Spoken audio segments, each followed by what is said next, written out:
മൂന്നാം മോദി സർക്കാരിൽ ബി.ജെ.പി. ദേശീയ അധ്യക്ഷൻ ജെ.പി. നദ്ദ മന്ത്രിയായതോടെ ബി.ജെ.പിയെ ഇനി ആര് നയിക്കും എന്നതാണ് ഉയരുന്ന ചോദ്യം. ബി.ജെ.പി. അധ്യക്ഷ സ്ഥാനത്ത് പറഞ്ഞുകേട്ടിരുന്ന ശിവരാജ് സിംഗ് ചൗഹാനും ധർമ്മേന്ദ്ര പ്രധാനും കേന്ദ്ര മന്ത്രിസഭയിൽ ഇടം പിടിച്ചപ്പോൾ ബി.ജെ.പിയുടെ തലപ്പത്ത് പുതിയ ഒരാളും വരുമെന്ന് ഉറപ്പായി കഴിഞ്ഞു. മുൻ പാർട്ടി അധ്യക്ഷന്മാരായ രാജ്നാഥ് സിംഗ്, നിതിൻ ഗഡ്കരി, അമിത് ഷാ എന്നിവരും മൂന്നാം ഊഴത്തിൽ മോദിക്കൊപ്പം ക്യാബിനറ്റിലുണ്ട്. അമിത് ഷാ ദേശീയ അധ്യക്ഷ സ്ഥാനം ഒഴിഞ്ഞതോടെയാണ് നദ്ദ അധ്യക്ഷ സ്ഥാനം ഏറ്റെടുത്തത്. നദ്ദയുടെ ബി.ജെ.പി. ദേശീയ അധ്യക്ഷ കാലാവധി ഈ മാസം അവസാനിക്കാനിരിക്കെയാണ് പുതിയ നിയോഗം. മൂന്നാം മോദി സർക്കാരിൽ അഞ്ചാമനായിട്ടാണ് നദ്ദ സത്യവാചകം ചൊല്ലിയത്. ഇതോടെ ആരായിരിക്കും ഇനി ദേശീയ അധ്യക്ഷ സ്ഥാനത്തേക്ക് വരിക എന്ന കാര്യത്തിലാണ് ചോദ്യം ഉയരുന്നത്. ബി.ജെ.പി. ദേശീയ അധ്യക്ഷനായി ആദ്യം പരിഗണിച്ചിരുന്നത് യുവാക്കളെയായിരുന്നു. യുവരക്തം തന്നെയായിരിക്കും ഇത്തവണ ബി.ജെ.പി. അധ്യക്ഷനായി വരിക എന്നായിരുന്നു ആദ്യം വന്ന സൂചനകൾ.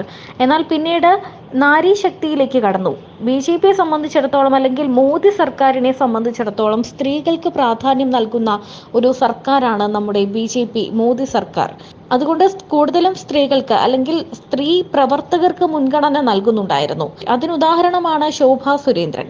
മറ്റൊരു കാര്യം എന്ന് പറഞ്ഞാൽ, സ്മൃതി ഇറാനിയാണ് ദേശീയ അധ്യക്ഷ സ്ഥാനത്തേക്ക് മറ്റൊരു പേരായി പരിഗണിച്ചിരുന്നത്. ഝാൻസി റാണി എന്നറിയപ്പെടുന്ന സ്മൃതി ഇറാനി അധ്യക്ഷ സ്ഥാനത്തേക്ക് വരാൻ കെൽപ്പുള്ള, അല്ലെങ്കിൽ യോഗ്യയായിട്ടുള്ള ഒരാൾ തന്നെയായിരുന്നു. എന്നാൽ ഇതിനെല്ലാം ശേഷം കറങ്ങി തിരിഞ്ഞ് ഒടുവിൽ കേരളത്തിലേക്ക് തന്നെ എത്തിയിരിക്കുകയാണ്. കേരളത്തിൽ നിന്നാണ് ബി.ജെ.പിയുടെ ദേശീയ അധ്യക്ഷനെ കണ്ടെത്താൻ ഇപ്പോൾ ഒരുങ്ങുന്നത് എന്നാണ് സൂചന. അതും എത്തി നിൽക്കുന്നത് ആറ്റിങ്ങലിൽ കനത്ത പോരാട്ടം കാഴ്ചവെച്ച വി മുരളീധരനിലേക്കാണ് ഇപ്പോൾ ദേശീയ അധ്യക്ഷ പദവി എത്തി നിൽക്കുന്നത്. ആറ്റിങ്ങലിൽ ത്രികോണ മത്സരമാണ് വി മുരളീധരൻ കാഴ്ചവെച്ചത്. ഇടഞ്ഞു നിൽക്കുന്ന RSSന്റെ ഒരു അഭിപ്രായം കൂടി പരിഗണിച്ചുകൊണ്ടായിരിക്കും എന്തായാലും ഇതിൽ തീരുമാനമുണ്ടാവുന്നത്.